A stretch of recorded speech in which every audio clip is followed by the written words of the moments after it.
Ready to hear about some foods that could be sabotaging your metabolism? The thing is, if you're trying to lose weight or have more energy or really stay on track with your health, it's important that we pay attention to our metabolism and make sure we're working at it and make sure we're keeping it really strong and functioning well. However, it's actually really easy to be sabotaging our metabolism without even realizing it. And today I have 6 foods for you that can actually be causing you more harm than you might even realize.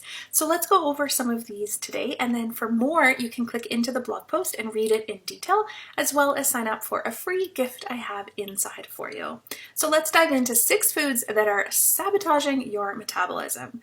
The first one is maybe something you've thought about lately or even realized that this could be harming your body more than helping it, and that's refined grains. So refined grains and whole grains are different, and I want to talk today about refined grains because these are the ones that actually can be harming your metabolism.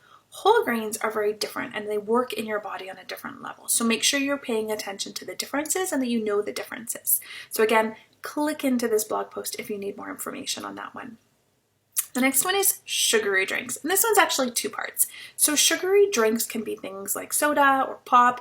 It can also be things like fruit juice. It can also be things like the flavored water has added flavors and sugars and things like that in it as well. So pay really, really close attention to what you're drinking and if it has sugar inside.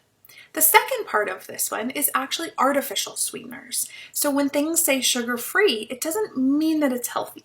There's still a good chance that it might actually have an artificial sweetener in it. An artificial sweetener can hinder your metabolism just as much. So pay attention to both sweeteners and artificial sweeteners and make sure you know that they have a bunch of different names that they can go by.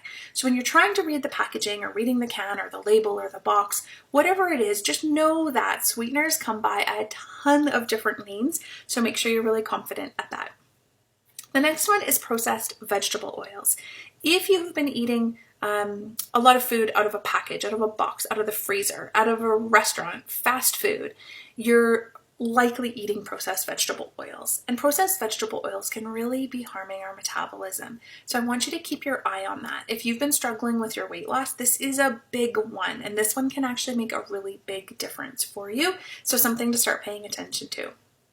The next one that we're going to talk about is produce, so organic versus non-organic. Now, I understand that organic produce can be more expensive and not everything needs to be purchased organic. However, there is a really big difference as to how those foods are treated, whether there's pesticides on them, whether there's any kind of spray or preservative or anything like that. I want you to start paying attention to, because when you're putting stuff in your body that you're not even realizing how it's affecting you, I want you to start thinking about your metabolism as one of the ways it is being affected. And so again, non-organic versus organic, you can learn things like the Dirty Dozen and the Clean 15 as to how to pick those out, but make sure you are paying attention to the foods that you're buying.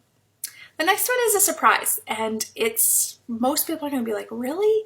Granola.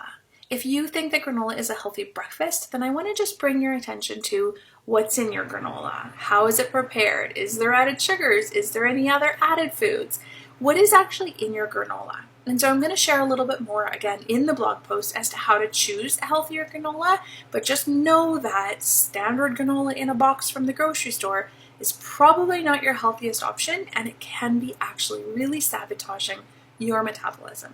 So even when you're trying to do the right things, even when you're trying to eat healthy and you're trying to make the best choices for you, you still need to think of some of these underlying ingredients that are in those foods. So today I want to share with you this blog post. Click on the link to head over and read it so that you can start to become aware of what's in your food, how to make some healthier choices, and make sure that you're not sabotaging yourself when it comes to your metabolism and your weight loss and your energy levels. I also have a freebie inside for you. So have a read through, and then I'm going to give you a free challenge, and it's a sugar-free challenge where you're going to learn about those sweeteners, the ones that have different names and what you can do instead, and easy replacements, and how to make some of this from scratch, and how to make some healthier choices and do food swaps. The challenge walks you through all of that. It's really simple. It is completely free, and I would love for you to check it out. It is inside the blog. You can sign up in there. So head over, enjoy, and I cannot wait to see you over there.